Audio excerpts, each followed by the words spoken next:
And good afternoon, everyone. We're going to start welcoming everyone to Gov School today. If you were going to join us with our game today, please sign in to Kahoot. This is a downloadable app, or you can just log in as a guest at kahoot.com. And this is just a way for us to engage and have some fun today. We'll be giving out some prizes, maybe a couple coffee cards today.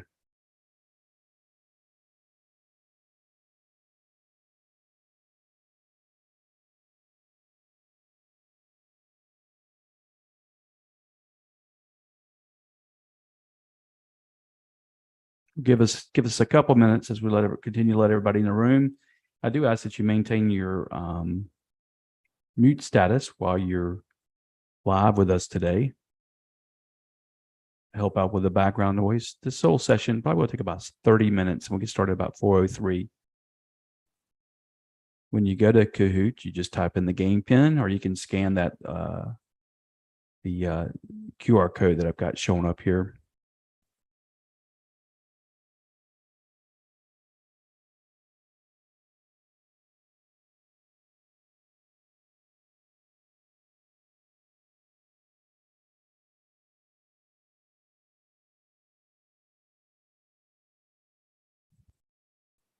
You can continue to log on to that session, and as we go through the prize, the game that we're going to play is going to be related to our demonstration today. So we need for you to pay attention as well.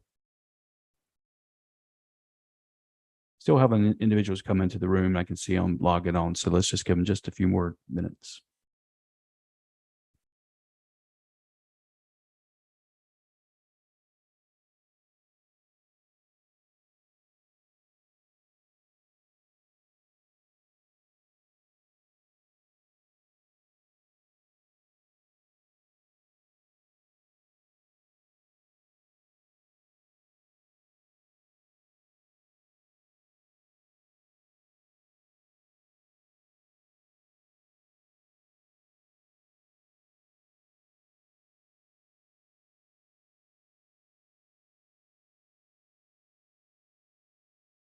We are live on YouTube as well.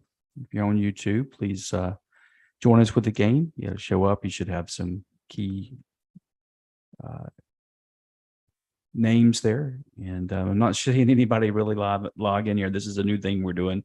Try to encourage conversation and learning.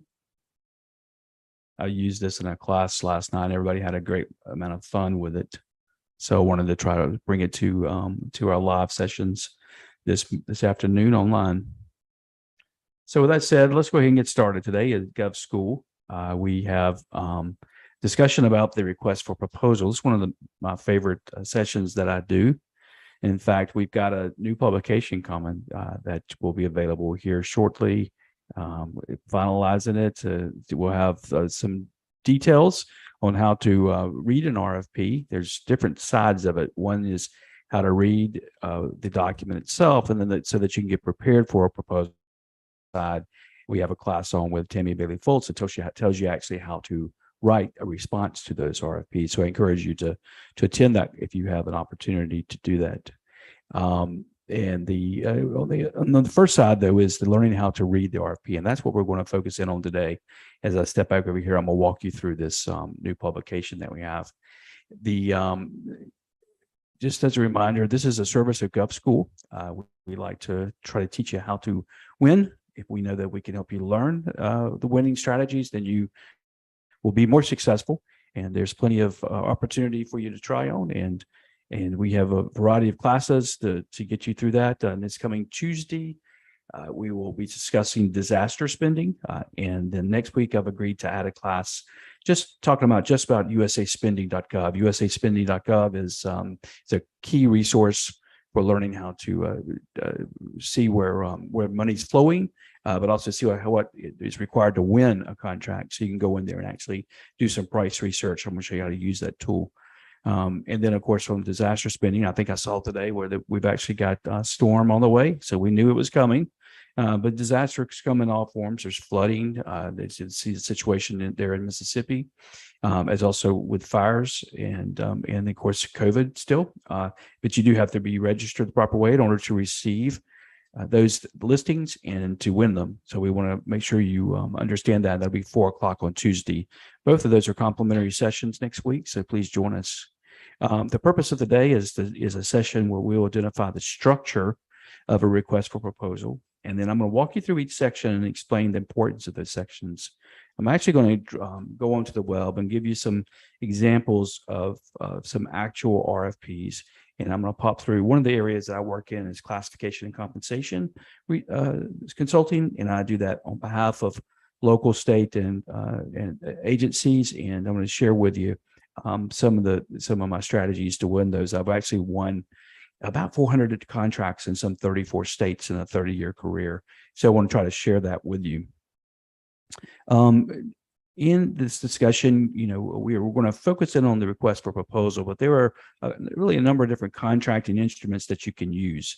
One of those is the request for information. That's just a general document that's a request to see who's particularly able to provide a service or supply, and to respond. Sometimes you see these called source of SALT. Oftentimes these are in a very quick response requirement because a government's trying to actually do something very quickly, and then they need to see where the marketplace at. We saw that with COVID when we had shortages in various areas and with supply chain breakdown.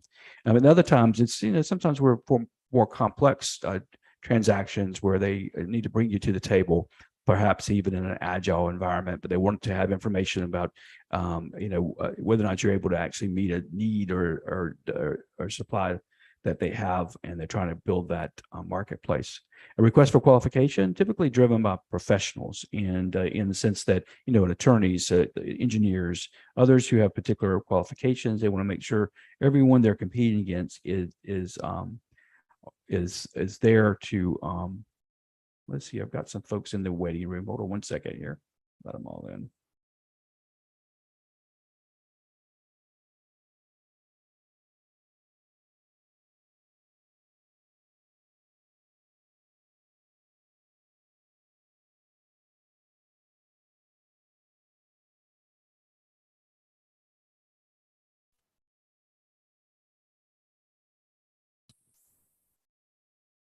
So I appear to have lost some of you. I'm not sure that you were in the room to begin with.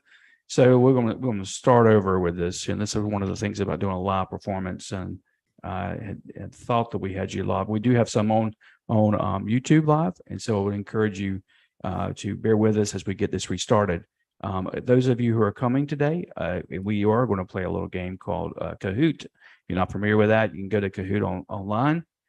Here's the pin for our game today, and it's going to be built around the conversation that we're having here together. And so let's see here, making sure we've got, if somebody can give me a thumbs up that you're seeing that information and that you're live with me right now, that would be appreciative. Good.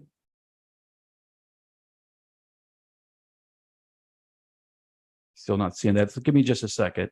Okay, there you go, Jordan. Thank you very much. Okay, so we had a little bit of technical snafu there. So if you want to come online with Kahoot, then feel free to do that. We're going to you just basically this is an app you can download on your phone, or you can go to the web under kahoot.it, and you're able to participate. We'll give away some prizes here at the end, including a $25 card for coffee, and we'll be glad we're going to send that to you. So here we are today. Let me see here. I'm going to get some chats to make sure. Good. Everybody's coming online. Good. Okay. So back up. And today we were talking about the RFP, the request for proposal. This is one of my favorite sessions that I do. It is for the primary objective of making sure you understand how to read an RFP. When we do that at GovSchool, the primary purpose is to help you learn. And we've got a couple of sessions coming up. I'll mention just quickly again. First, we want to have a session on disaster spending and being registered in proper places in order to win disaster contracts. That's going to be Tuesday at 4 o'clock. And we've already got a named storm in the hurricane season. on the way. And, not only that, but we have other types of natural disasters that you have to be registered for in the SAM database in order to win those contracts. I'm going to make sure you're properly done so. And then on the second side of that, the second part of the week, we'll have a session on usaspending.gov. This is a website that allows you to go in and do price research. And we have that there to help you understand how to go in and actually win those contracts and where you need to be at in pricing. Today, though, what we're going to do is we're going to talk about the RFP. And this session will identify the structure of a request proposal, and we'll walk through each section and explain its importance. We'll also use an actual RFP as an example to identify each section. And we'll focus in on one industry that I work in, and that's classification and compensation.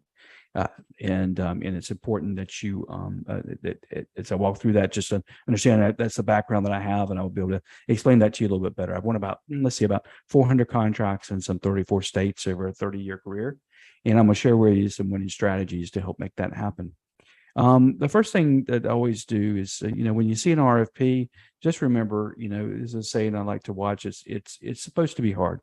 If it were easy, everyone would do it. So that's a quote from Tom Hanks, A League of Their Own. Just understand that whenever you get in there, you're going to have to spend a little time preparing, in preparation of making sure you have everything together, and then you're in responding, and so it's going to be hard to start. It's going to get easier as you go along. You can't just get out there. And this is from a softball movie. Everybody can play softball to an extent, but to be the best and to be professional, you really got to go in there and practice and learn. And so that's important. And I will mute throughout. If you do have questions, you can unmute yourself, and I'll be glad to stop and answer those questions. Contracting instruments themselves, there's certain types that we see out there. There's the request for information, just a general call for a source of salt for organizations who are able to provide a service or supply.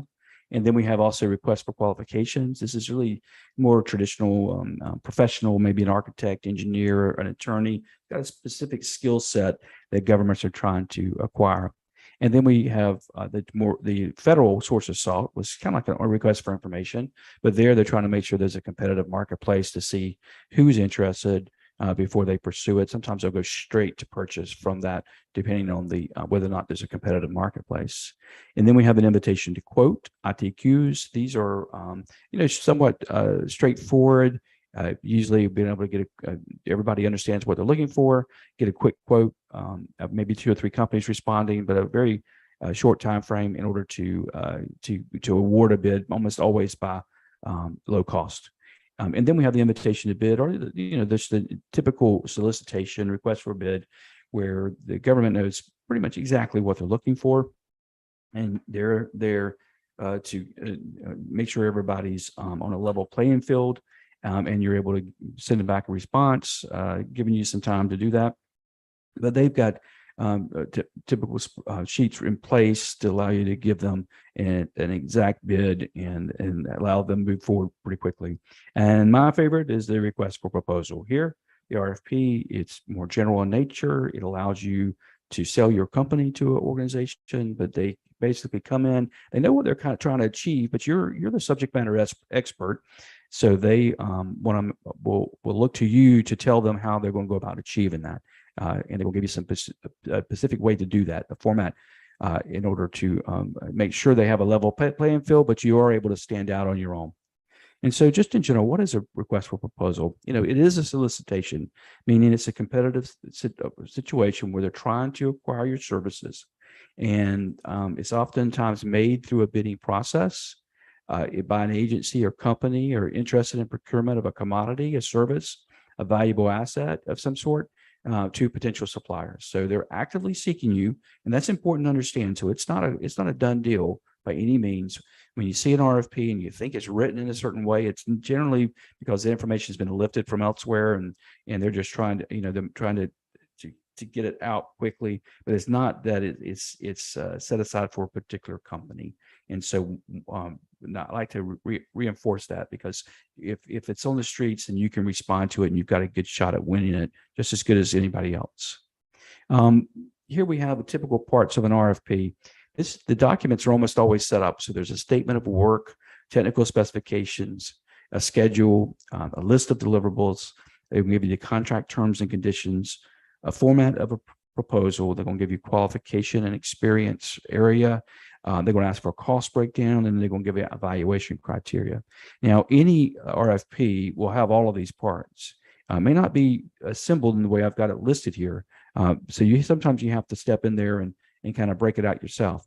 But all of these parts will be in any typical RFP. Sometimes there'll be some additional requirements that might be in place, and a lot of times driven by a local ordinance or a state law, or some sort of requirement at the federal government level in order to make sure everybody's meeting those expectations fairly. As we go, when you're actually looking at an RFP, one of the key things is making sure it's the one that you want to bid on. Okay, here's a quote from Coldplay: "You're the one that I wanted to find." So it really should just speak straight to you. That statement of qualification, a statement of work, and when you first read it, it should say this. You basically say, "This is what I do." And if it doesn't say that, that's when you probably need to just pass it by, and don't waste your time on it, because if it's not for your company, then there's plenty that will be for your company. So just understand that going in, it really needs to speak to you right away, and you will be have more traditional levels of success. And then also remember that work in general expands so as to fill the time available for its completion. And so it's important that if they're giving you 2 weeks, you're going to take that 2 weeks. Okay, you're going to take time. You're not going to be sending it off too early, and make sure you are prepared, though, in case they give you one that's just 3 days to respond. So you're going to want to make sure you got all your information in a Google Drive. Potentially, you have already have a template in place. In fact, Tammy Bailey Foltz, who does our class on how to write RFPs, and she has a service where she will help you prepare a template, so it's ready to go. You've got everything in place, and whenever that RFP hits the streets, then you can get your response back in a timely way. But always know that if they're given it 2 months, that means they're probably going to make some changes along the way. So you don't want to fire a response back that first week. You want to take the time that's available for its completion. And so, just in general, when we start in a review today, the tips here. Read the entire proposal always. Make sure that first statement of work part, make sure it speaks to you. But even then, move through it in order to see all the deliverables and pay attention to all the areas that I just talked about before you pursue it. And then set it aside, think about it, talk to some colleagues, make sure it's a good fit, and then complete the proposal. And so what I want to do is just jump over. I want you to know we actually, I've been writing a document, a little book about how to read and respond to request proposals. Going to be coming out here pretty soon. And in this document is going to walk you through some of the things I just talked about. Let me just spend just a couple of minutes on that. As a reminder, GovSchool itself is here to teach you. And why do we focus on the RFP? Because RFP is really, it's the foundation of working with the government, and it's basically a way for the government to announce that they have a project, or they're seeking a consultant, or trying to buy a commodity of some sort, or build something. This is the way they announce it to everyone who's potentially interested. And then it also tells you as a contractor really what they're looking for you to deliver, how they intend to work with you, and how they intend to pay you, and everything's laid out. The one thing that I always try to stress is when you read an RFP, make sure that you don't read more into it than it's there. Oftentimes we're creative as a small business owner, and when you go in and you actually are looking to impress someone, you may try to oversell yourself and promise things that they really don't need, and all that's doing really is pushing up your cost. And when a government tells you this is what they're looking for, you need to pay attention just to those items. So don't be too creative. Do exactly what they're asking in that process. They'll define, the bidding process. And the main reason why is because that procurement officer is going to make sure that you and your competitor are on the level playing field as best as possible. They're going to find the agency who's involved with it. Sometimes a city might issue an RFP, but there's going to be sub agencies that might be your primary customer, and so you have to pay attention to that. And then they're going to define what they're buying, what is, if it's a commodity, a service, a valuable asset.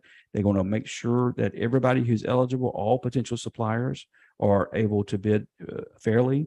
And then they're going to have a proposal structure where it lays everything out in a fair way. And in these essential parts we're looking at, as I talked about it, a statement of work, basically should speak right to you. The technical specifications, this is what the government expects, and how your methodology for returning, schedule. Oftentimes the schedule will drive how your pricing that you might give.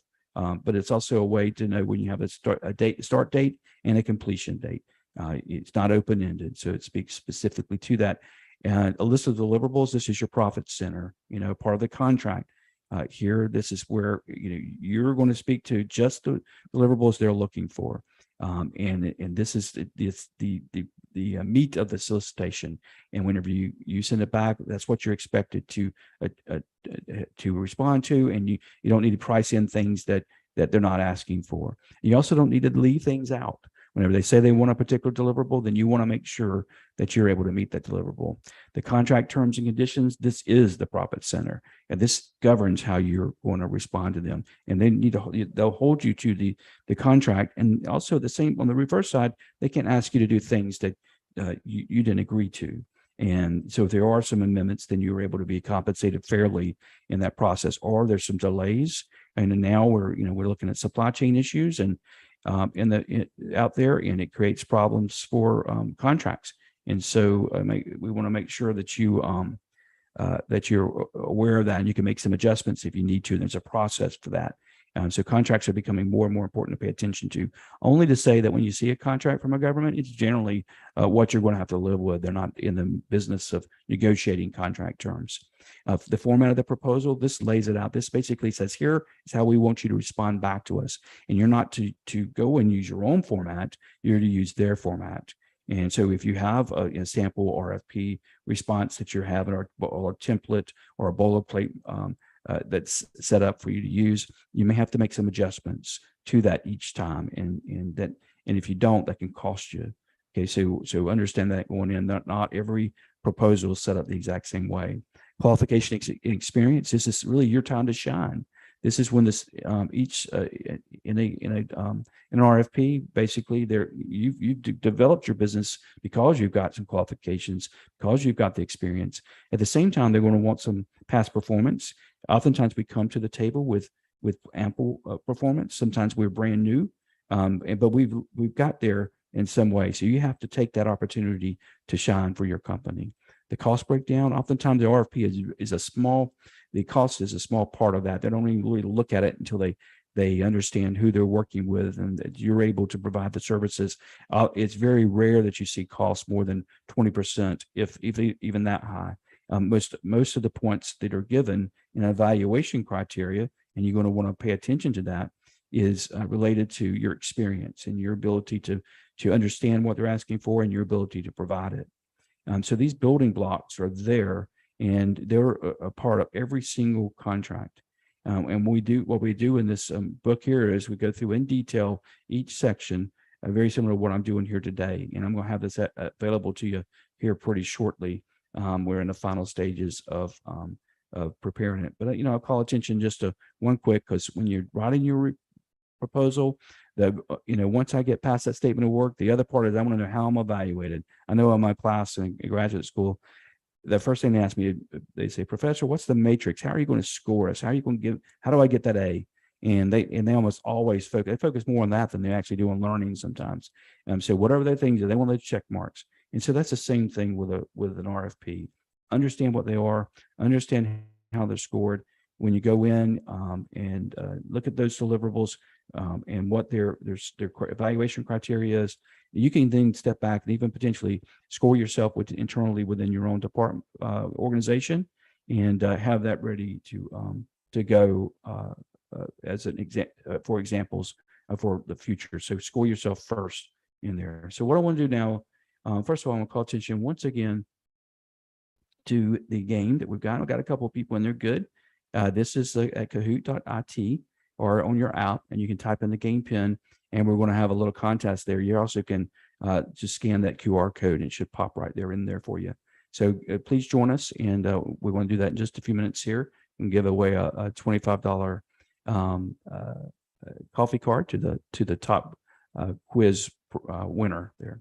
On our website at GovDirections, whenever we first go in, though, as mentioned earlier, is finding the perfect opportunity. As you know, at GovDirections, we list every listing at order as they're coming in. Somebody just came in for a roadway evaluation project in New Jersey, for example, due on September 21st, and they're all active listings. Some 52,000 right now, probably be up to about 54,000 by the end of the day.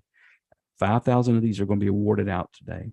And then we're going to start over tomorrow morning. It's a constant churn. And we're a mature service. We've been doing this since 1998. So what you see here today is pretty much what you get all the time. So it's a constant flow of bids and proposals across the state, across the country. And so, with that, we've got to organize it in some way, but to help you find that perfect listing. And you can always come in and do some quick keyword search, the more Googleization of like, for example, I'm looking at compensation of the database. So you can go in and just do a quick search. But we do find a real need for classification. And many of you have classification methods that you're familiar with, like the NAICS code system or the NIGB commodity code, or even, Texas has its own way of doing things, California. And then this, of course, the United Nations standardization codes, but we don't expect you to know all that.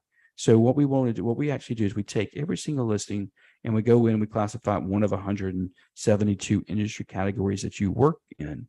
And so when I watch under consulting human resources, but I might want to go in and watch some others like management studies, diversity, equity, inclusion. Cast a wide net when you come to GovDirections.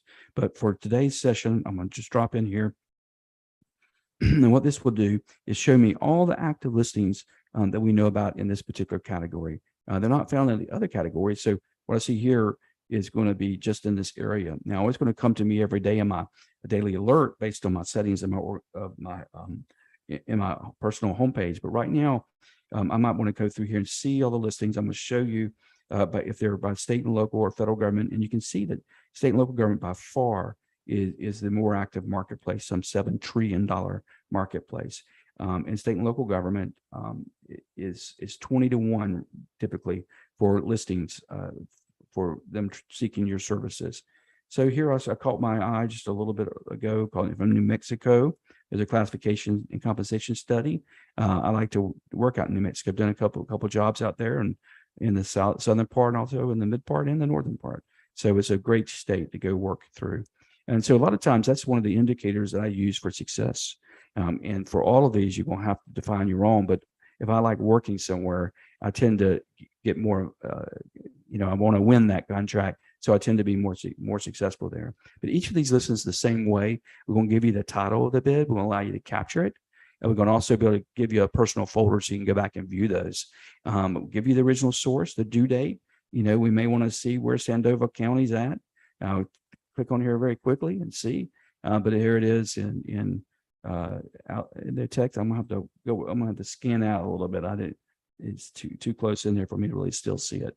So it's in Tampico, I guess, or there it goes. Santa, here we go. Nice little tour. Oh, just outside of Albuquerque. Great area to be in. Some fun there on Route 66. If you've never been there, it's just a great place. So we'll open that up, see what that is. So you'll see this typical RFP. When we get in there, I'm going to start marking down particular indicators. First, the RFP number, make sure, because they're going to want me to be familiar with that. They've even identified the NIGP commodity codes that they're assigning to it. I meet those there. This is basically saying I do human resource consulting. They released this on August 5th. It's been out a little bit, and it's due September 7th. I'm going to note that's going to be 3 p.m., not Eastern time, but Mountain time. So I got to get in there the right day. I'm probably going to get that back to them, recognizing September 7th is, there's going to be a weekend holiday for Labor Day. So I got to be aware of all these things going into it, mark that information down. There's the introduction, and this is the statement, the purpose, the statement of why they're doing this. They're looking to do a complete class and comp study. And that speaks to me. I understand this. They're in the right area. They give me some background information. This is a little bit more. Most times you'll see this just really in a paragraph or two. Here they're giving me some more information. They're trying to sell themselves to me as well. It's a great area. It's a Class A county. Their scope of procurement is 450 employees in it. That's an indicator for me. I'm in a state that I like, that I'm in a ballpark of between about 200 to 500 employees. That's something that I usually would do pretty well at in terms of winning the contracts. There's these statistics that are there. This could be some number of widgets. There could be number of something that's common to your business, but in this case here, it's a work that's going to require me about a couple hundred hours to do. I'm starting to think in terms of how I'm going to price it, getting that data out and bookmarking it, putting it on a spreadsheet of some sort, monitor it. And Tammy Bailey Fultz goes through that and how to actually do that when your response back to the RFP.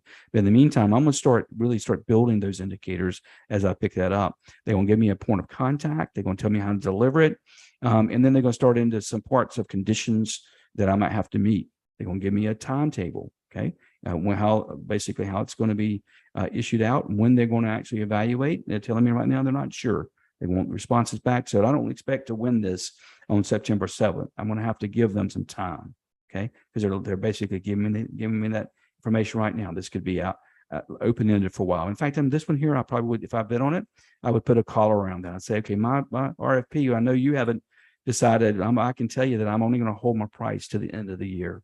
And they may speak to that in here, but you might want to do that so that, in case pricing does change, which we're seeing ourselves in a period of fluctuation, you don't get caught with any excess expenses. So they told me how they're going to do things. This basically a format of notifying everyone. If I have questions, they're going to give me a method to do that. I'm not going to go outside that method. Okay. How I'm going to submit it. And then they're going to tell me how they're going to evaluate me. They're going to have an evaluation committee specifically for this. Sometimes they might talk about a particular committee that they have in place already, the city council, or maybe the finance committee. If I know that, I know who's going to be on there, and I'm going to go ahead and go out there and do some research and learn who's going to be making that final decision. And so as I step through here, they're going to also give me some other basics, protest deadlines. Maybe they don't expect a protest, but we want to understand how that process works, though, and do that. Let's see here. I'm sorry, I'm getting just making sure everything's good. Okay, there we go. And so as we go in, the general requirements, they're going to also tell me costs that are involved, and so forth. So it's laid out very easy to read.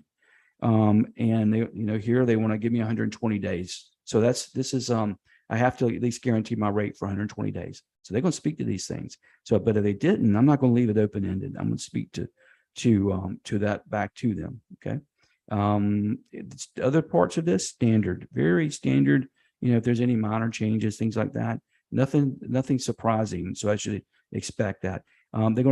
They require health coverage. If I don't have this right now, I may not do it unless I win the contract. I may say, yes, I'm willing to do this, but only if I win the contract.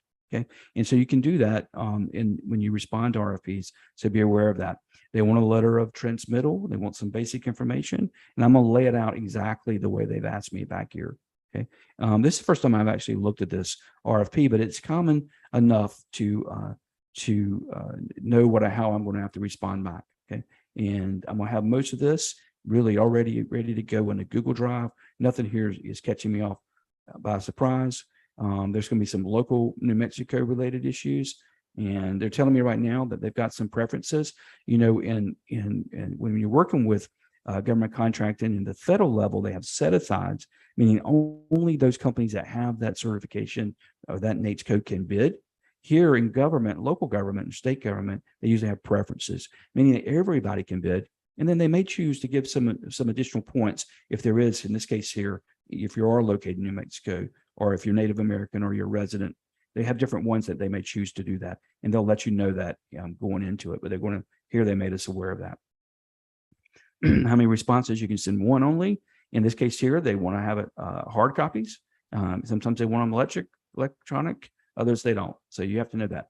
They're going to give you a proposal format. In particular here, they're going to tell you exactly how they want to do it. Section A, Section B, Section C, Section D, Section E, Section F. Now, I've got all of these things in a traditional boilerplate that I'm doing. I may have it a little bit different, but I'm gonna have to reorganize it. I'm not going to send this mixed up to them because that's going to count off on if it happens. And then I'm going to make sure every piece, every part of this is dealt with. So if I have an organizational experience, I'm going to put it in that section. If I don't have enough references, then I'm going to tell them that. I'm not going to just bypass it or ignore it. Okay. So be aware of that going into it. In addition, if you go in, let's see, a cost proposal in this here, it's going to be separate and sealed. Okay.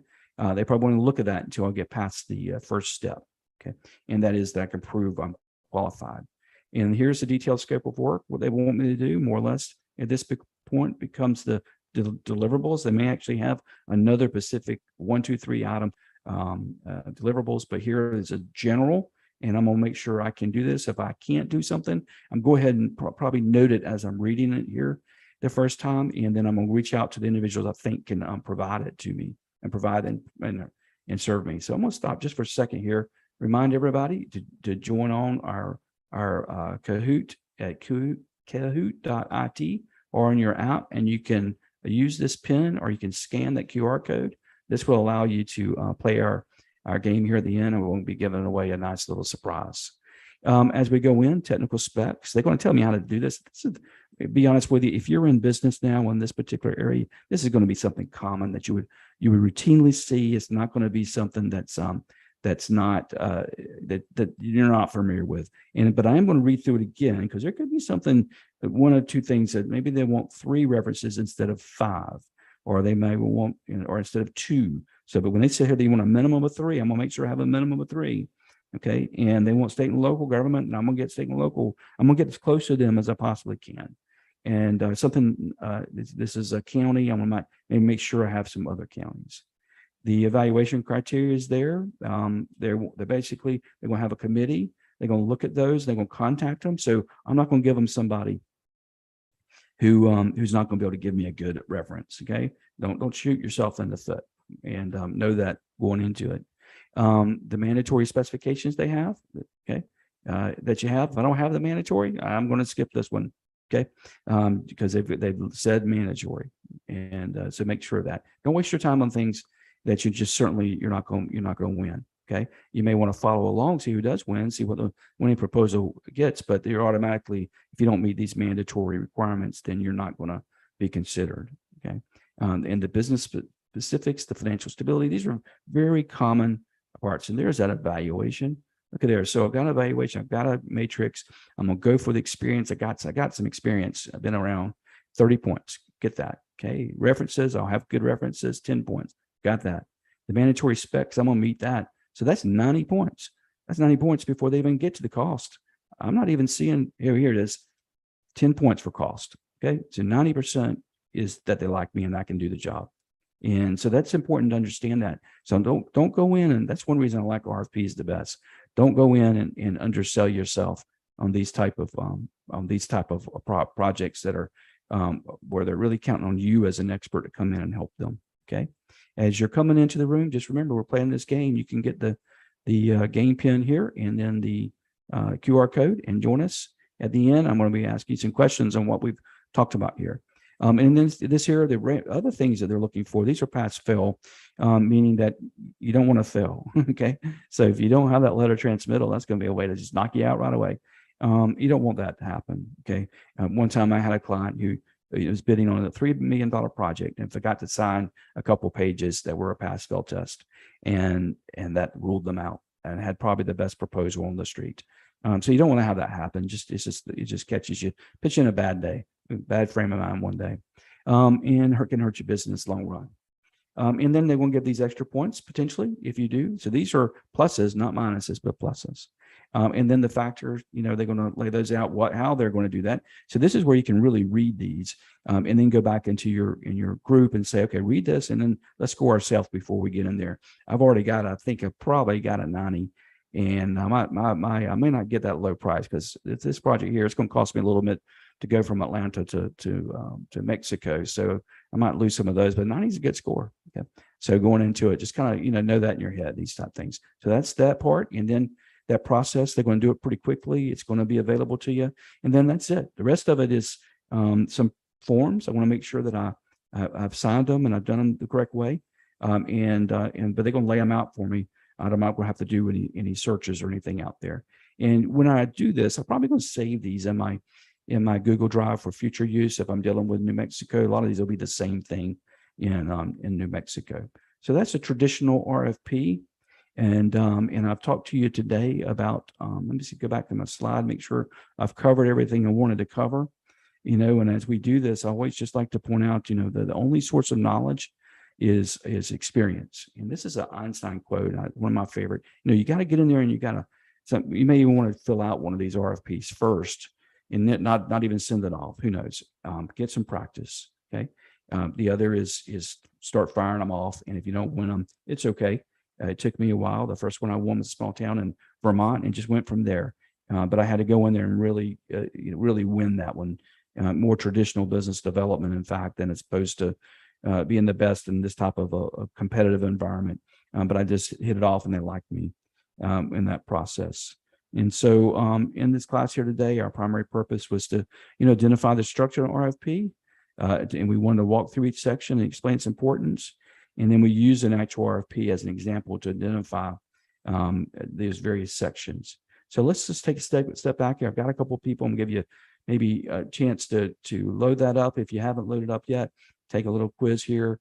Give away a coffee card for $25. But let's see if you have any questions. You might get any questions. You can type those questions in the chat box, or you can unmute yourself and ask me today. Here for that. Any questions?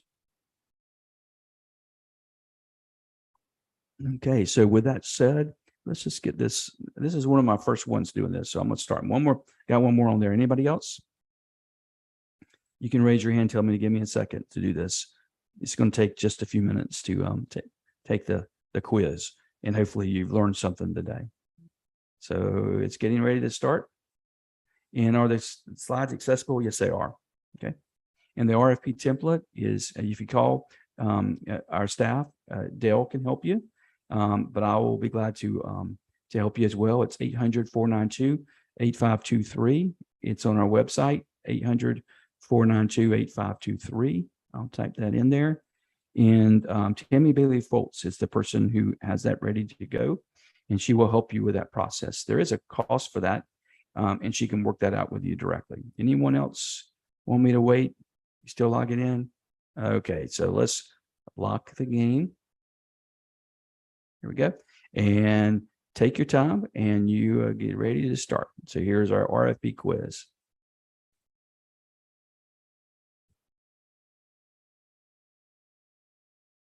So multi-select. What is an RFP? Solicitation, request for proposal, an announcement, or all of the above?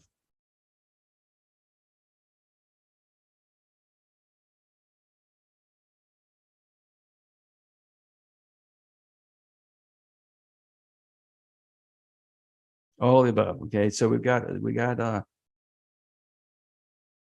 one person. Oh, so you get some points there. They're in the leaderboard there. Okay, so let's go to our next one. Next, here we go. Quiz. Where can you find the purpose of a proposal? You have to ask the government for it, in the statement of work, in the list of deliverables, or in the project timeline.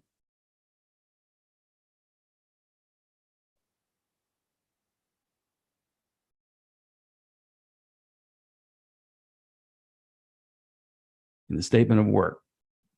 Okay. Good. Scoreboard there. Oh, the scoreboard did come up. I went too fast. Format of a business proposal doesn't matter. True or false? Okay, I'm giving you some easy questions here today. So,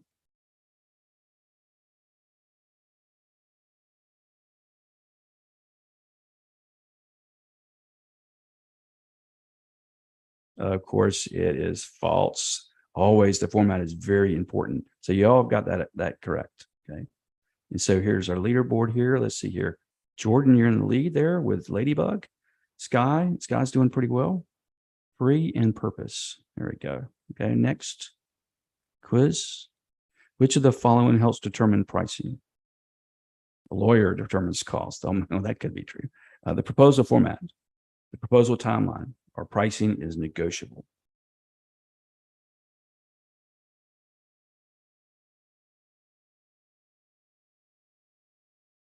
Pricing isn't negotiable. Oh, sorry. The project timeline. I may have to go back on that one. I might have confused some of you. I got the project timeline. Okay. Still, Sky, you jumped way up on that one. That's good job. Sky's pretty new. I know Sky. So good pricing is more important than evaluation criteria.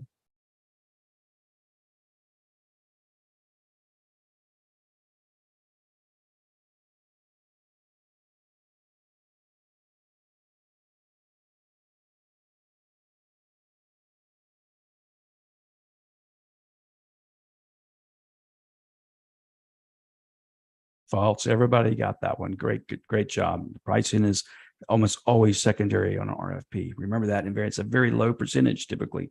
The one I showed you was 90% was other things, 10% pricing. Sky's staying ahead there. Let's go. Next. Two more. What experience and qualifications might a government ask to be included in a business proposal? Recent client references, a list of cities, a bio, all of the above.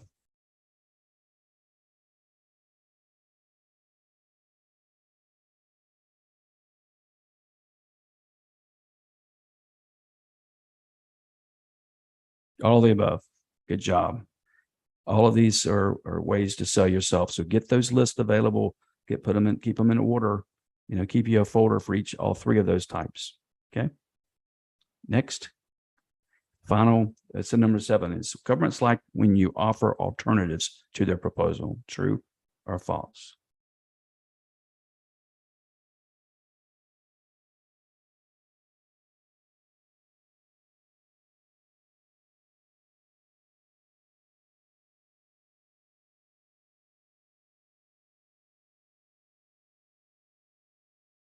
That's correct. Oh, well, somebody said they like alternatives. They do not be creative when you're dealing with governments on a request for proposal. Give them exactly what they're looking for. Because the main job of that procurement officer at first is to make sure everybody's on a level playing field. Okay. Going into that. And then our last question, which is I think it's a double point. So you can, everybody's still in contention here. Okay. And on this one here, double points. Which of the following can help you win a bid? Closely reading the entire RFP, meeting the list of deliverables, formatting your proposal correctly, or all of the above.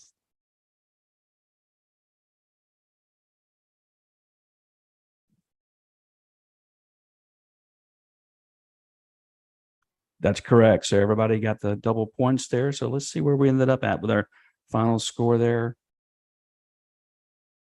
Sky, you have won yourself a $25 coffee card. Ladybug, number 2. Number 1 is Jordan. Oh, I'm sorry. I got it backwards. Jordan came from behind there. She's got a $25 card. But what we're going to do today is give everybody who's playing a $10 card minimum, and then Jordan will get the other $25. So I thank you for having a little fun here. Hopefully you've learned some things today, and I'm going to try to do these quizzes in the future. I think it's a good way to reinforce parts of it. So if you reach out to us, I don't have your specific names. So I've got your gaming names. We will make that happen for your coffee card, and just feel reach out to us and let us know that. You can send it by email or by or to call Dale or myself, and we'll get that sent out to you. So thank you all today for coming, and have a good afternoon.